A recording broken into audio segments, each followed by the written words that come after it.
Hey, Donna. Carol, how are Oh, you? maybe he is. So maybe Mike's joining. I think he's driving. All right. I think so. Hi, Mike. Is that you? All right. Maybe. All right. Well, I'll call our I'm April I'm community. here. No, we're not live streaming yet. For some reason, it's Oh, taking okay. a little time to Okay. gear up. Just because I'm in a moving car, I'm gonna keep myself on mute for a while. Okay. No problem. My thing says it's being live streamed now. Okay, let me. Okay. I don't think it's quite there yet. Oh, okay. Hmm.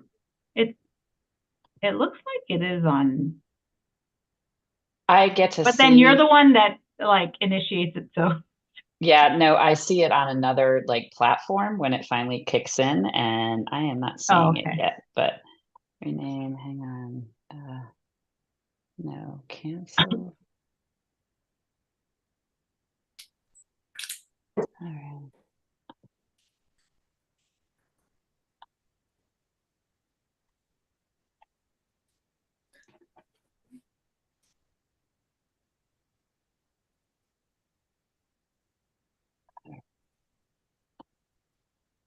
Ah, unable to live stream. All right, let's see.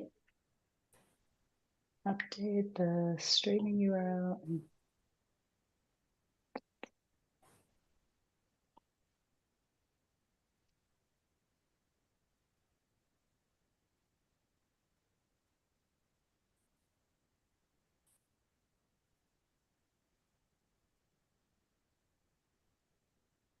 Hmm.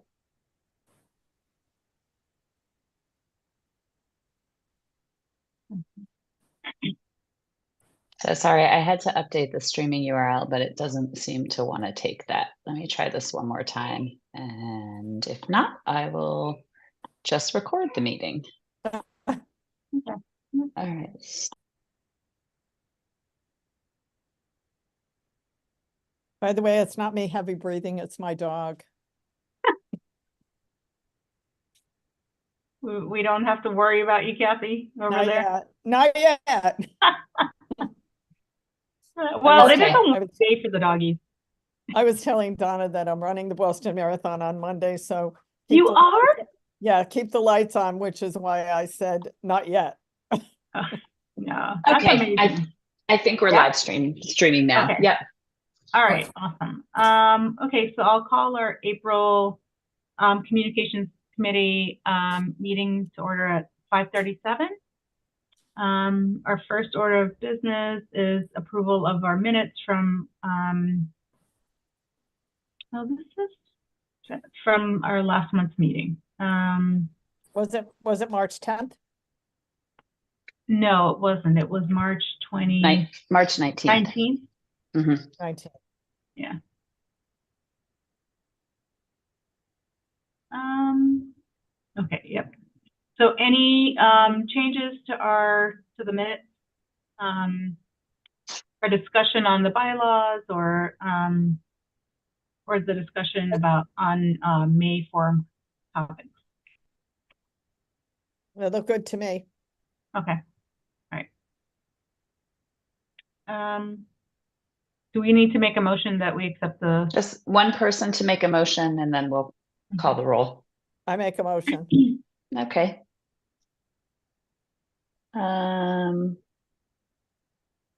So all in favor, raise your hands, and Mike, if you can give a thumbs up or a yay. Aye. Yeah, Don't give us a thumbs up, Mike. All right. We did not get any requests for public comment. Okay. Okay, the next agenda item is discussion of the, or review and discussion of the update to the bylaws that we discussed last month. Yep.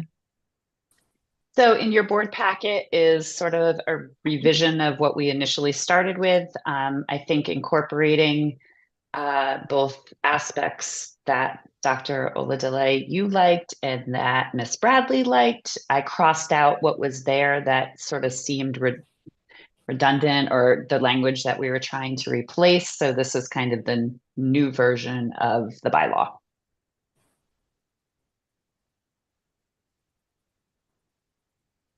Yeah, I mean, I'm fine with it. And I'm fine with it. Yeah, You put the revisions in, I'm good. yeah. I'm good with it. So is the next step for this to go to the full board? No, so you would be making a motion to recommend this bylaw to the policy committee. And Okay. I'll have it on the policy committee agenda for the 22nd. And then it would go through policy as like a new policy, Okay, first read at the Perfect. board, second read at the board. Yeah. okay. So, yeah, so I think I just need a motion to recommend sending it to policy. I recommend sending it to policy. Okay. Great. And all in favor?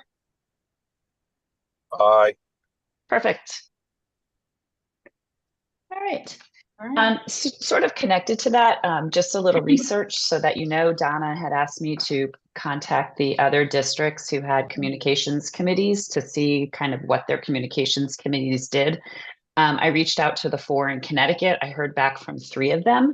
Oh. And honestly, none of them do the same things at all. The Montville Communications Committee is essentially part of their communications plan. The things that the board committee participates in are attending the legislative forums and facilitating discussions with their state legislators, specific to education, appropriations, and things like that. They also take a role in supporting CABE resolutions with respect to legislation.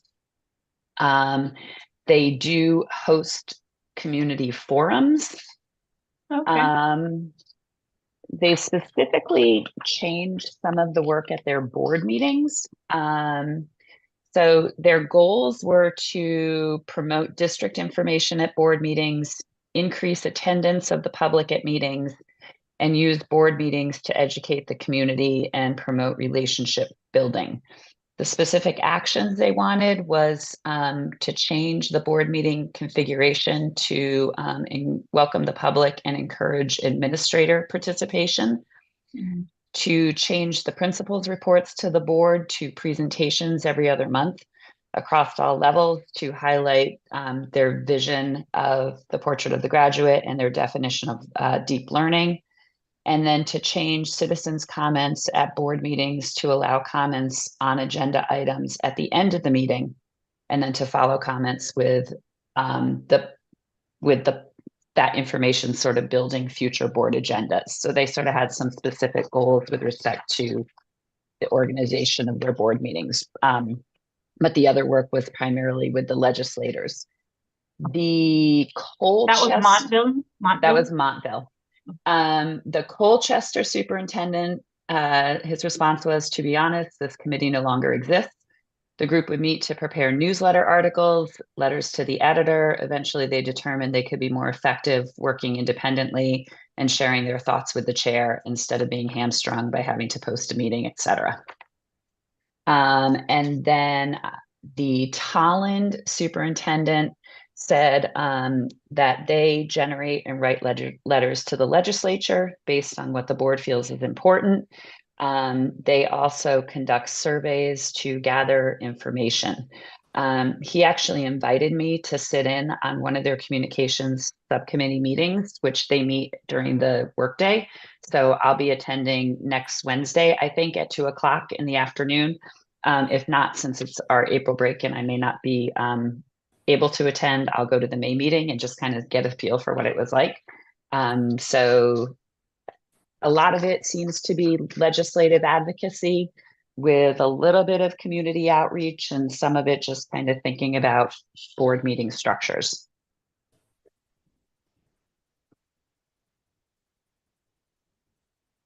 Thank you, Jen. That was really helpful. It's interesting that for at least one of them, like part of their goal was to like really think about board meeting structure.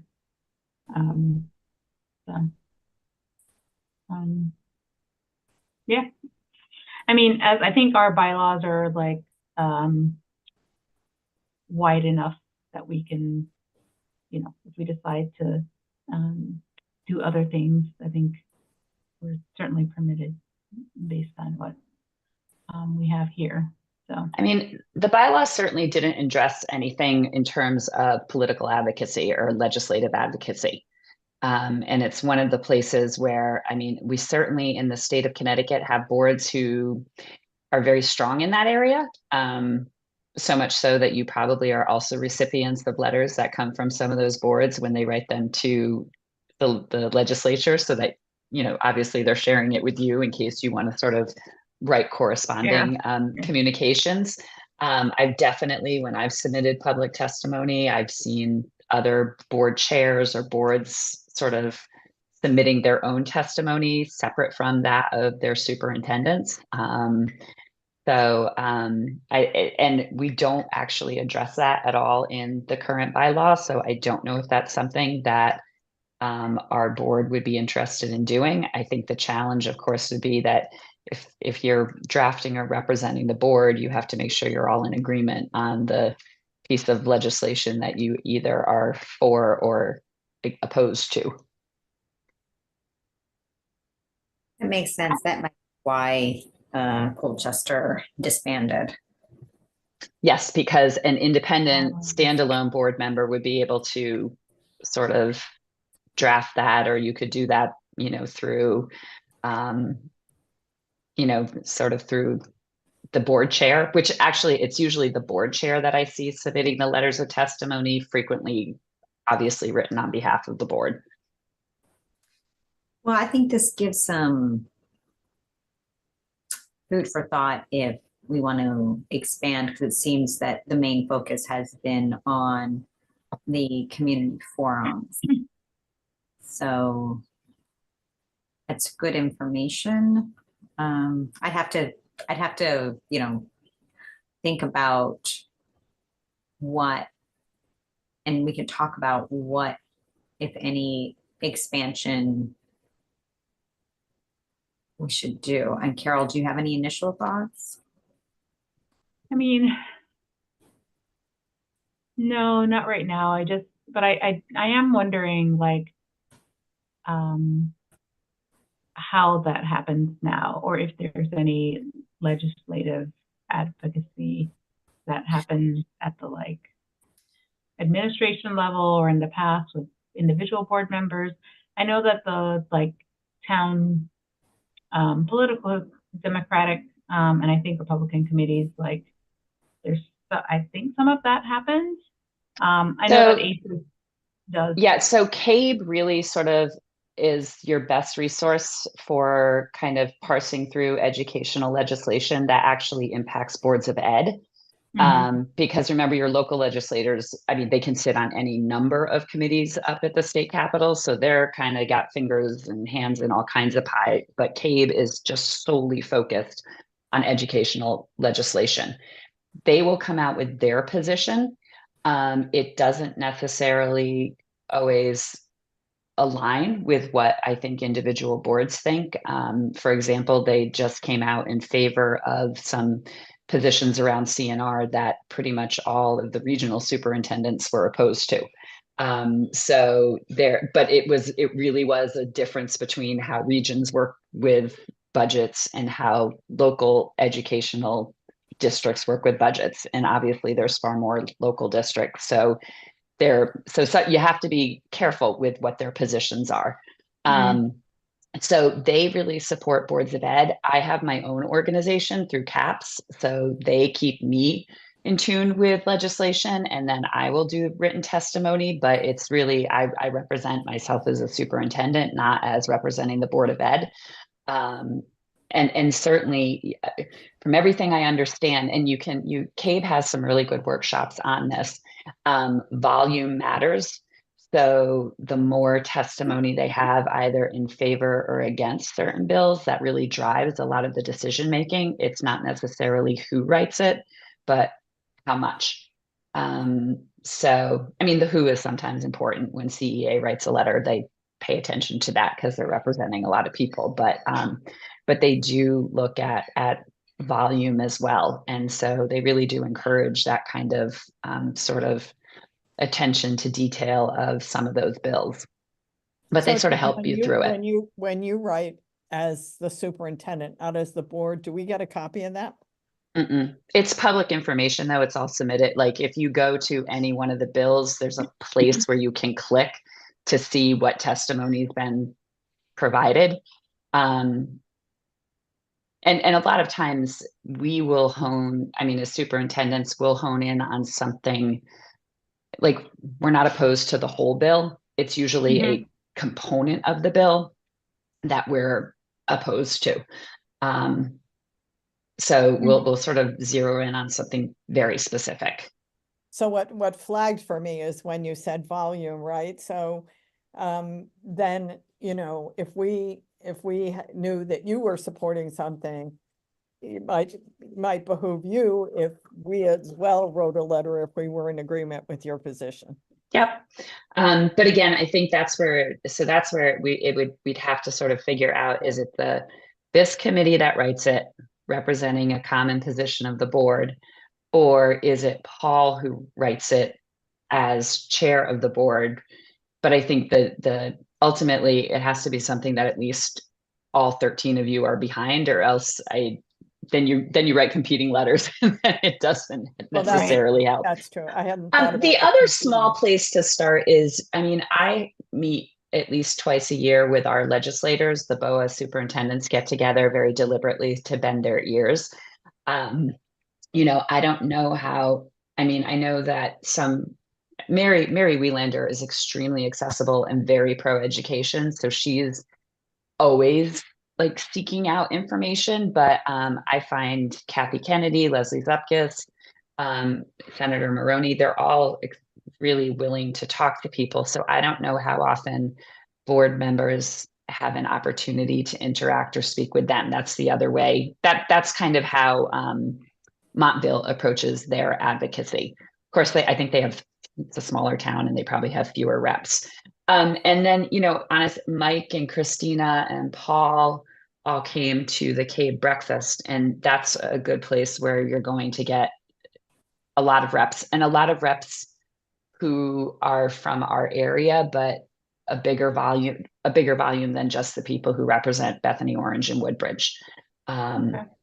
So there's a couple of ways to really do this. CABE has really set it up to make it fairly easy for boards to have that advocacy.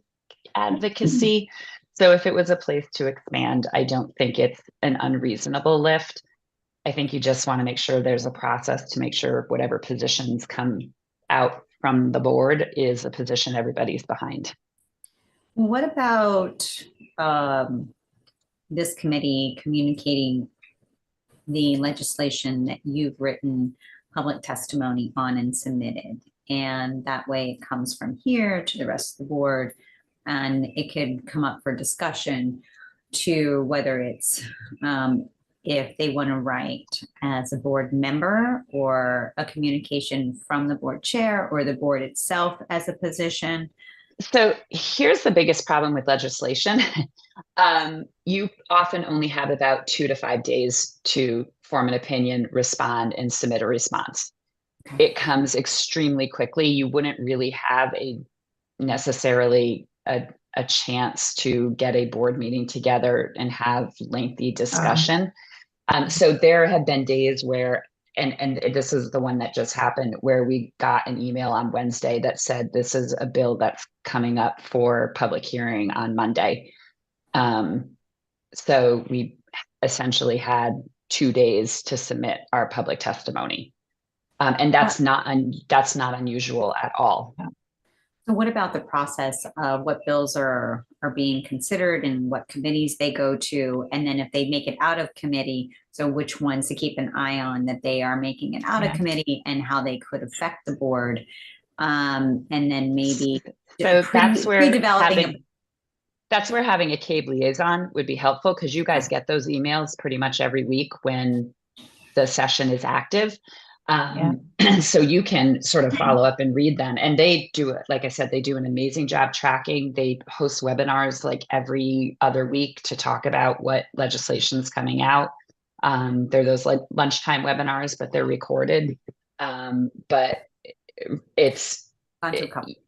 you know, it's just a matter of sort of keeping up with it because it's a lot. Okay, so Yeah, then the, I- go ahead. Go ahead, Jen.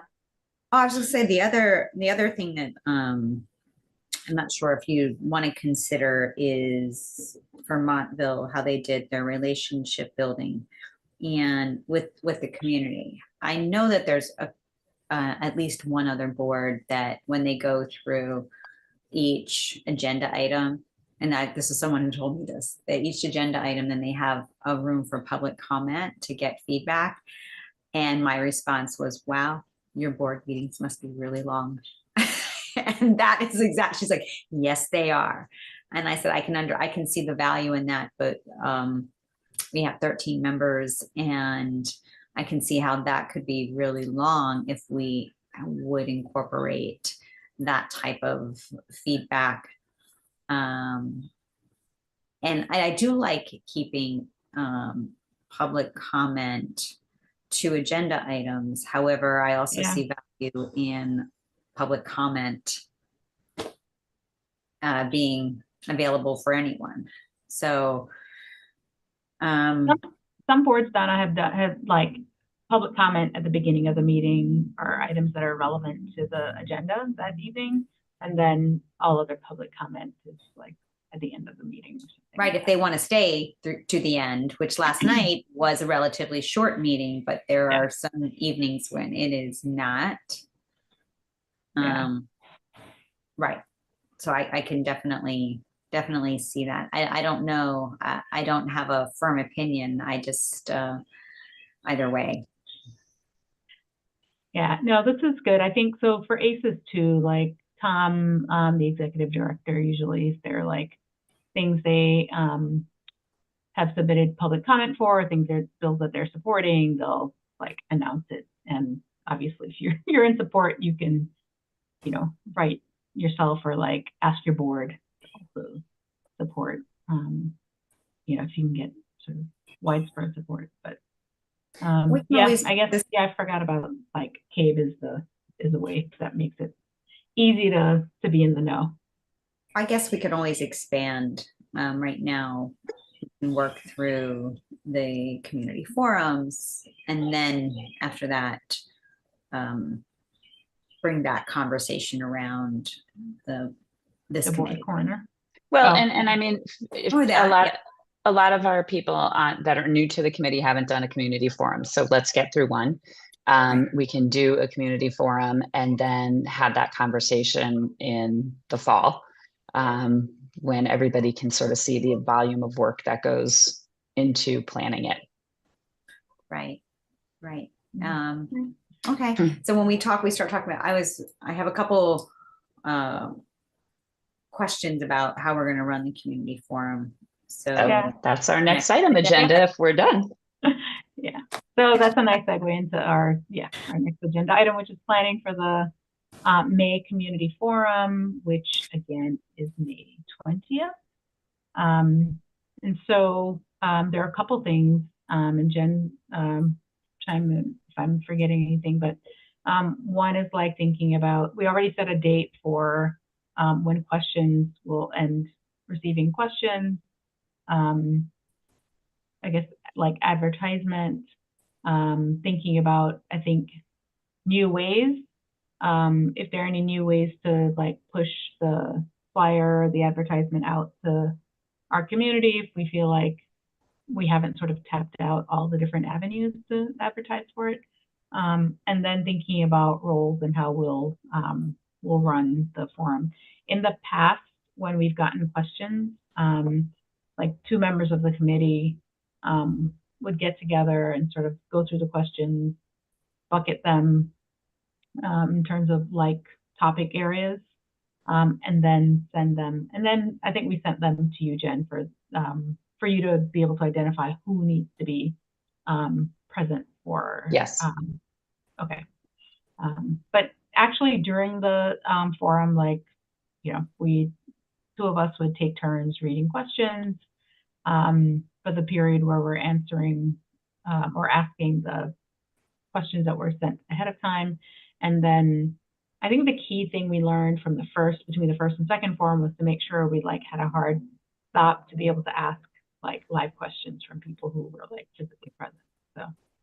So we do the written questions first. Yeah. We do live questions.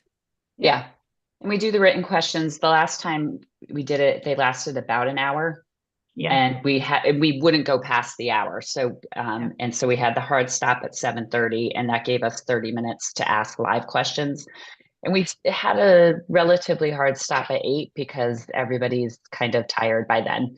And we could see people falling asleep in the audience. And so we're trying to prevent that. We'd like them to leave happy. Well, I was thinking, did we really end at 8? Can we end? I know that we have we'll have, the day will be even longer by the time we get to May 20th, but was it 6? I mean, what are your thoughts about maybe 6:30? Oh, that is 8. Yeah. It was 6:30 to 8. Yeah. No, Yeah. I just had the conversation today with my admin team because we were looking at times, and so it was 6:30 to 8 o'clock. All right. And that was actually both October and even in May. We had it 6:30 to 8:30. So we had the same start time for both of them. And it was that one where we got kind of the feedback that hour and a half is plenty. Yeah. And I think capping the pre-submitted questions at an hour is plenty for people who are there and sitting and just listening, right? Yep. So it's engage them. So, I think that we didn't have, the first time we did it, we had a ton of questions. And I think that's why we use the majority of the time to ask those questions. So I'm wondering if we do, I don't know, I anticipate we'll get a large number of questions this time too. I may be wrong, but let's see. But, I think that whoever is interested in sort of going through those questions, I think we make a plan A and plan B to make sure we prioritize the questions somehow, lump them together somehow so that people don't feel slighted that their question wasn't asked. They took the time to send it ahead of time. But I suspect that we might get questions that would take up more than an hour, Jen. And I don't know, I'm open to I don't know, what are your thoughts? I mean, it's it's sort of like lesson planning for a class, right? You go through the set of questions that you say, okay, these are the ones we're asking first. This is the next tier of questions. And if I have time, then we can get to these. And again, I think you're going to see this has happened every single time we get repeat questions, relatively repeat. And that's where I think the board members have done a good job when you've called the questions. So I have a feeling, I mean, the principals have received no questions about any of this so far. So I don't know how many questions we're going to get because I'm getting very conflicting perspectives of how many people actually have questions, or if they're just a lot of the same questions. And when we get them submitted, we're going to find that the themes aren't that different. Yeah. So but I think that's what I would do. I would have a set of A questions. Then if we still have time, here are the B questions. And if we still have time, here's the C questions. The other thing is that when you give them to us ahead of time, we can sort of be judicious in going into a lot of depth and answering a question for 5 minutes. Or if there's hundreds of questions and we only have 30 seconds to sort of answer each one of those, then we can be I can make my guys be a little less winded. So, yeah. I think the new thing we wanted to do for the May forum was to capture the answers somehow. So, we can think about using having a computer up or a speaker nearby that can capture the sound and transcribe for us. Just thinking about ways that we can kind of automate capturing that so that it can be posted on the website. Right, the transcript, the form, a Q&A. Yeah. And then also it was post survey. Yeah. Which we've always done. Yeah. so we- Right. Yeah. What kind of feedback did we get from the last one? None, None. none. All right, good job, ladies. So, and I was making a few notes, and so I like your ideas, Carol, about getting out and marketing a little more to get more notice. And so we can look at the local paper, like the local papers that we have. Paul's going to be writing a newsletter, and we can put that in the newsletter since we have the date and time and the topics. Yeah. And then it would be great if there was a predetermined email address that they could submit, or be on the lookout for the email, but sometimes they may not see the email, but if you have an email address where they can email their questions to, would be great. We've used a Google form. No. So both the flyer, the invitation, the pop-up on the website, the Facebook page, and the principal's newsletters will all put a link that brings them to the Google form for submitting questions. But if you were to have it in the newsletter or the local paper, so you can always just say, be on the lookout, it'll come through. Yeah, or so whatever. unfortunately, the newspaper can only print like the address. So it's not, I mean, I could put it in there, but it's not Mhm. going to translate very well. Like, right, it's going to Okay, be or- a long address. No, that's, and that's even fine. So even shortening it to like a bit.ly is still going to be probably a lot. well, But you I can mean, have direct to the website. You can put it up on the website if you know where, if you can get it up quickly, the Google form this week, and then you can put that in there and say, go to the website, or however, whatever. yeah, so I think we agreed at the last meeting not to put anything up before April break because it would get lost. But we'll have I can say that the pop-up will be available after April break. Okay. Well, Okay. I can see that sending like a push. That I agree with the push on that. However, if they see it in the paper, so here's the risk that if you have somebody who's reading the paper or the newsletter and they want to do it right now, they're thinking about it right now. And if you have it there, the newsletters will have the link. It's only the actual paper that won't have the link. When you say Right. the actual But so if- paper, The Orange Milford Times, like the real paper. Okay. I yes, won't- it's paper. like the that's local newspapers. Yeah, that's Oh. the only one that won't have a live link. Everything else will have a click here The to live submit link. questions. So for the people Mhm. who actually pick up the Woodbridge Town News and they want to go to the website, if it's up, that's great. So I don't think there's any loss there by having it up before April break, is what I'm saying. I won't have it ready before April if you break. can, and then that was my follow-up. If you can have it done by then. So yeah, that's my next step. I don't think I will, but Yeah. I definitely have my Okay. week schedules planned out and my team ready to have it after April break. No worries. So No, I think one more, No. so there's a new avenue. So and I don't know if the other selectmen do this, but Mika Cordoza sends like emails, like I think it's monthly, or is it? I can't remember the frequency. Anyway, they could drop it in there. There could be a link there. Well, yeah, and there's also, Carol, did you see that there's a meeting tonight at 7? Yeah. I'm going to put a plug for the Yeah. meeting tonight. I'm not sure if I can make it or not, but maybe bringing it up or just emailing Mika and letting him know. Yeah. I think I should be able to make it at least for part of it. So, yeah. But yeah, I think also asking, I'm happy to write to the rest of the board to ask them to like share. So Jen usually sends the like flyer, to share with like their networks. And it also, works well by text. I remember last time, like I could send the form and people could click the electronic, like the link on the like text form, through like all platforms, like WhatsApp, like iMessage, whatever. So that worked well last time. But yeah, if we could include it in like any of the first selectmen communication. I meet with them on April 26th, so that's still the week after spring break, so I'll just talk to them about that then. Right. Okay. And Jen, can you remind me if we also include in the communication that there'll be time for live questions? Mhm. Okay. And Go ahead, Jen, Kathy. who is on the panel?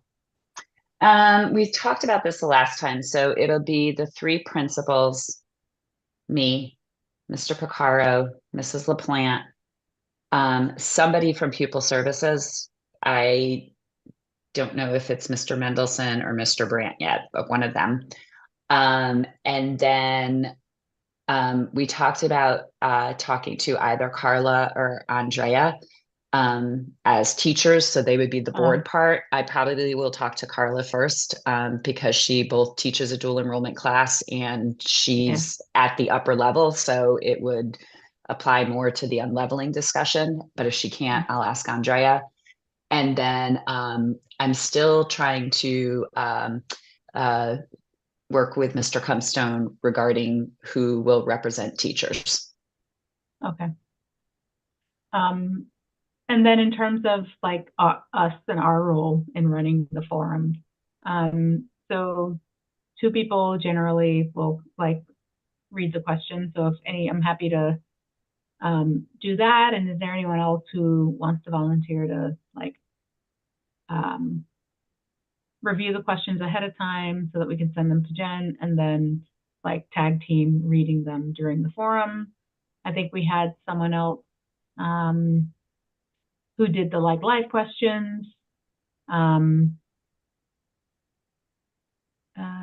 trying to think. I think that may have been it. I don't think there's anything to give attendees or anything, right? There's usually a paper on their seat, which Jen, I think you've sort of taken care of in the past, but it has a QR code on it.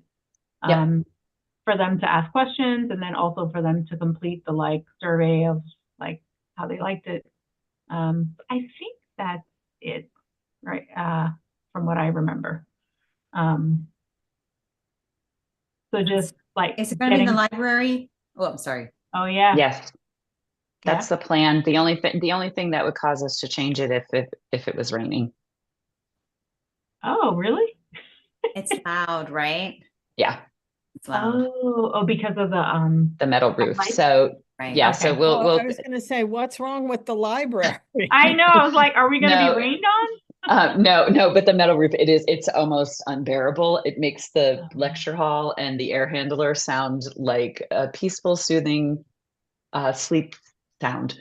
The And library who is made that decision? awful. Very nice. Yeah. Do you remember when we had a policy meeting? Were you there when it was raining, Carol? Yeah. And it was really loud. Oh, really? Oh. Yeah. When we had a quick storm come in. Oh, actually, I was. Yes. Right. Yes. Yes. That was really loud. So I think that's in terms of roles, right? I think in the past, everyone who could be there, like, was there, like, to support. We had some other we will encourage other board members to just attend. I think the biggest thing for us to figure out is the recording so that we're not having to sort of piece together things afterwards. So I don't know. I'm happy to like test the like Zoom if we're not broadcasting, right? Like it's an in-person event, but like something sort of in the area, if we can have like one of those, those mics that have the multi-prong thing that like picks up sound from all around. I forget what it's called, but maybe something like that, some like nearby or some other way to sort of capture. The only other solution I think would be to like drop an answer to the questions, like whoever in the administration who would like, answer certain questions. So I think the way Jenny did it last time, and I think this is probably the easiest way to do it, is going to be, you have the questions preloaded. You're going to need somebody who can be a secretary, who can write down the live questions, and then just write down who answers it. If you get that to us, we can type what the response was. Okay, because It may not be, it may not be identical, but it'll be Yeah. close, but that's the only way because when you think of all, whatever, 8 or 10 of us across as a panel, plus you've got people in the back asking live questions, I just don't see a recording structure set Yeah. up where we're going to be able to capture all of that. But like what Jenny did the last time was she had the questions that you guys asked. She filled in a lot of the answers just based off of memory, but then she gave it to us to check what her responses were, and we were able to edit.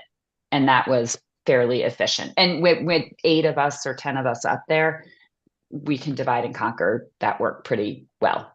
So Jen, would you prefer like all of them after, or like since you're getting them ahead, and I realize you're not getting them like days and days, like a week ahead or anything. Yeah. But no, because like, we won't know who answered it actually in the forum. I mean, we sketch out a rough idea of who's going to like be the initial person to grab the question, but then I think a lot of times other people will chime in, and that's all ad lib. So we don't actually know that. So if there was somebody who was paying attention and sort of, we had the set of questions and you just jotted down which staff member was answering them, then we would be able to farm those back out to those staff members and say, hey, can you give a 1 or 2 sentence summary of what you said at the forum? Yes, and I like that idea. It could definitely, solve the problem. I was just thinking if technology may have some type of solution that we're not thinking of, and maybe they could easily just grab it, and then you could filter out all of the noise, so to speak, and just get the question answered. That might be easier. Just a thought. So I can certainly. I mean, that's what I was thinking. So I'm happy to like test something like that to see like how well it records, right? At like my next, and a meeting sometime in the next week. Like I have some time off next week. I'm happy to like see like how well it does. And as a backup, Jen, I can always like do that, like jot down like who answered. We'll have our grid that we'll ask questions from, and just in case, like, I don't know, it doesn't turn out well. But I do think like figuring out some technology to do that, and maybe I think we'll still have to like clean it up a little bit, right? And maybe send some questions here and there, but it will certainly take a load off of everyone else who was there in attendance. What about, so who would we contact? Well, I'll ask Mr. DeRosa and I'll see what he can do. And if he can, I'll email Carol and let her know. And if not, then I think we just have to do the other plan. Right. The paper and pencil plan. So yes. Okay. My apologies. I'm doing my last massage before I head to Boston. No, Kathy. This body needs it desperately. So good luck. We're doing 26.2 miles. We raised money for ovarian cancer. I have a friend who's stage 4, right? And so I apologize for leaving, but I'm out. So good luck, Kathy. I'll see you on Monday. That's right. That's Jen. Send me your daughter's number and I'll send you mine. I will. All right. Thanks. Bye, ladies. Bye. Thank you. Yep. Bye. Take care. Yeah. I